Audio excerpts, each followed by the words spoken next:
வணக்கம் நண்பர்களே. என்னுடைய வாழ்க்கையில நான் எல்லாரையும் நேசிக்கிறேன். எல்லாருக்கும் அன்பு செலுத்துறேன். ஆனா அந்த அன்பை எனக்கு திருப்பி கொடுக்கறது கிடையாது.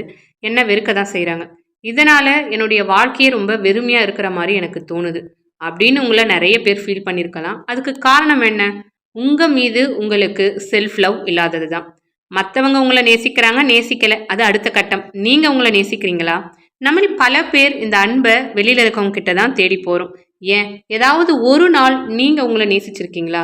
மத்தவங்களிடம் உங்களுடைய அன்பு கொடுக்க நீங்க அவ்ளோ கஷ்டப்படுறீங்க.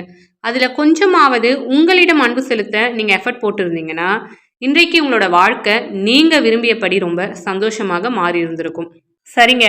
இப்ப செல்ஃப் லவ் அப்டின்னா என்னன்னு பார்ப்போம். மத்தவங்கள எப்படி நாம நேசிக்கிறோமோ, அதே மாதிரி நம்மள நாம நேசிக்கணும். இன்னும் உங்களுக்கு சரியா புரியிற மாரி சொல்லணும்னா, நாம எப்படி இருக்கிறோமோ அதை அப்படியே ஏத்துக்கணும். நமக்கான அன்பு, மதிப்பு, மரியாதைய நாம தான் கொடுத்துக்கணும். அதுல எந்த விதமான பெர்ஃபெக்ஷன் பார்க்கக்கூடாது, கம்பேரிசன் பண்ணக்கூடாது, ஜட்ஜ்மெண்ட் சொல்லக்கூடாது. இப்போ எக்ஸாம்பிளுக்கு நான் ஒல்லியோ குண்டோ, குட்டையோ நெட்டையோ, கருப்போ வெள்ளையோ அதை பற்றிலாம் கவலைப்படாம என்னுடைய தோற்றம் எப்படி இருக்கோ அதை நான் அப்படியே ஏற்றுக்கணும். இதுதான் செல்ஃப் லவ். நம்ம வாழ்க்கையில் ஏதாவது ஒரு புதிய விஷயத்தை கற்றுக்கணுன்னா அதுக்கு ப்ராக்டிஸ் அவசியம். அதே மாதிரி தான் இந்த செல்ஃப் லவ் நம்மளோட வாழ்க்கையில் ஒரு அங்கமாக மாறுறதுக்கு நாம் சில ப்ராக்டிஸ்களை செய்ய வேண்டும். யார் கூடயும் உங்களை கம்பேர் பண்ணக்கூடாது. உங்கள் மேலே உங்களுக்கு நம்பிக்கை இருக்கணும். உங்களுக்குன்னு சில பவுண்டரிஸை செட் பண்ணணும். உங்களை மன்னிக்க கற்றுக்கணும்.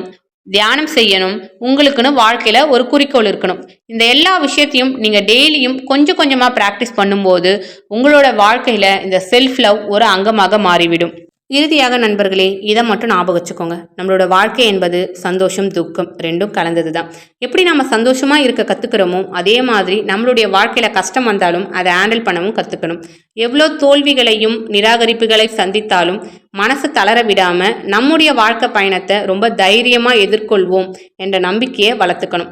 அந்த நம்பிக்கையை வெளியிலேருந்து வேற யாரும் கொடுக்க மாட்டாங்க. நமக்கு நாம தான் கொடுத்துக்கணும். அதுக்கு உங்களுடைய செல்ஃப் லவ் ரொம்ப உதவும்.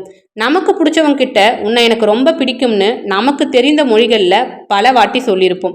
இனிமேல் கண்ணாடி முன்பு நின்று நீங்கள் தினமும் ஒரு முறை உன்னை எனக்கு ரொம்ப பிடிக்கும்னு சொல்லுங்க. நீங்கள் சந்தோஷமாக இருக்க தகுதியானவங்க. நீங்கள் நேசிக்கிறவங்கள என்னைக்குமே நீங்கள் காயப்படுத்த மாட்டீங்க. அப்படின்னா உங்களையும் காயப்படுத்தாமல் கஷ்டப்படுத்தாமல் அன்பாக ட்ரீட் பண்ண கற்றுக்கணும். நீங்கள் உங்களை அன்பாக நேசிக்க ஆரம்பிக்கும் போது உலகமும் உங்களை அன்பாக நேசிக்க ஆரம்பிக்கும். இந்த வீடியோ உங்களுக்கு யூஸ்ஃபுல்லாக இருந்துச்சுன்னா லைக், ஷேர் பண்ணுங்கள். முக்கியமாக நம்மளோட சேனலுக்கு சப்ஸ்கிரைப் பண்ணுங்கள். அடுத்த வீடியோவில் சந்திப்போம். நன்றி, வணக்கம்.